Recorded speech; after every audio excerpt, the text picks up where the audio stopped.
வெற்றியை தொடர்ந்து தக்க வைத்துக் கொள்ள வேண்டும். இது நான் வெளிப்படையாக சொல்ல விரும்பவில்லை. நம்ம எல்லா இடங்களிலும் நம்ம போகும் பொழுது ஒவ்வொரு இடத்துலையும் இந்த முறை கூட்டணிக்கு இந்த தொகுதியை விட்டு கொடுத்துடாம நம்ம நிற்கணும் அப்படின்னு கழகத்தில் இருக்கக்கூடிய தோழர்கள் தொடர்ந்து சொல்லுவார்கள். நான் கூட வேடிக்கையாக கேட்பேன், நம்ம கூட்டணியே வேண்டாமா அப்படின்னு.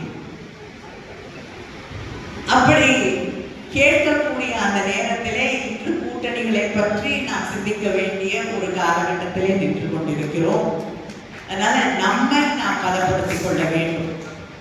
நம்மை பலப்படுத்திக் கொண்டால் யாரும் இல்லாமல் திராவிட முன்னேற்ற கழகத்தால் வெற்றி பெற முடியும்.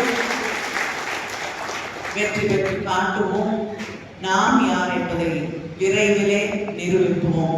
உங்கள் அத்தனை பேருக்கும் என்னுடைய நன்றி வாழ்த்து.